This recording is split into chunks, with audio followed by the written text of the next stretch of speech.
name is Nicole Richardson. I'm standing in front of One Liberty Plaza here, the occupation of Wall Street. I see some people think they're representing us to the corporate media by saying that we are not doing direct action, but we are willing to get arrested. Last night when we peacefully marched, chanting our typical slogans about 99% of us and we are 99%, the police led us onto the Bklyn Bridge, physically walking before us. I didn't know the numbers at the time, but it seemed like a few hundred people followed behind the police thinking that we were safe to cross the Bklyn Bridge. When they turned around to face us in the middle of the Bklyn Bridge, we realized that they were also coming up from behind, sort of a World War II tactic of flanking us from both sides. People were distressed and scared and terrified. They were scaling the bridge to try and get onto the pedestrian path to get away from the police, who we have seen have been completely, disproportionately brutal to peaceful protesters. We were standing there for a little less than an hour, but almost an hour. The many numbers, which turned out to be about 700 people, chanting, "Let us go, let us go, we are peaceful, let us go, we are peaceful, we want to leave." They didn't let us leave. They surrounded us by a net that is made out of orange mesh. In London, they began calling it Kettling, which is like corralling. So what you use a term for animals that you want to get under control. The police did not give us any information about what was going to happen. We didn't know that this was an arrestable situation. I was interviewing children, an 8-year-old and a 10-year-old who came with their mother from England, and they were very pleased to be there. We saw a lot of people in wheelchairs doing media work, filming this peaceful march over to Bklyn, and were stopped and treated like cattle in the middle of the Bklyn Bridge. And we were under the impression this was a very good thing, that we were reclaiming the bridge, and we didn't want to stop. We wanted to keep going. We left the lane open for traffic so people could get across. Maybe there's emergency workers, maybe midwives, people to pick up their children from childcare. We were not trying to block traffic on the Bklyn Bridge.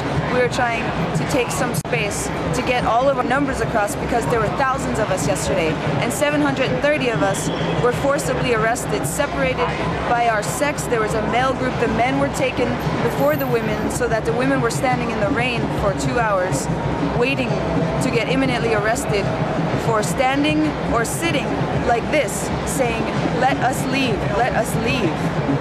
We spent 12 hours, some of us, in extremely uncomfortable conditions. Many of the women's hands turned blue, including mine, because of the tightness of the handcuffs. We don't know exactly what we are being charged with. I know that I have a summons here to appear in 2 months for charges such as disorderly conduct, impeding vehicular traffic, and use of a prohibited roadway. None of us wanted to get arrested last night. None of us were willing to do a direct action. That's not what this was about. This was a peaceful march. I know there'll be another march today. I hope the police do not trick us into thinking we're protected on our route, being escorted by them safely, and then turning around to face us and bound us and cage us. This was very difficult, you know. There was a lot of mothers in jail that didn't want to be there. There was an 8-year-old and a 10-year-old I said I was interviewing. We don't know what happened to the children, the disabled people. They arrested the press. They arrested everybody, from homeless people to professors and any celebrity activist that might have been there.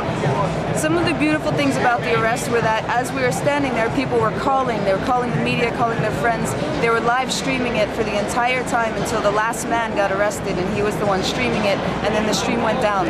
The numbers went up every 10 minutes. 10,000 more people were watching us, and we felt safe and justified to say the whole world's watching, because sometimes it feels a little bit cheesy to say that, but this was true this time.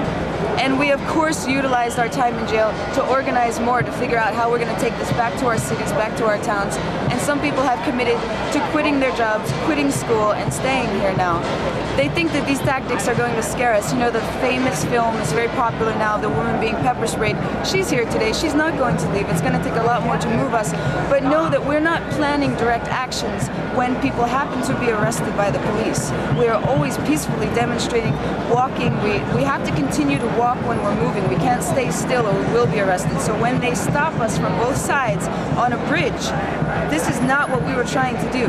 This is the police trying to control and degrade the movement. And obviously today you can see that nothing has changed except our numbers are growing.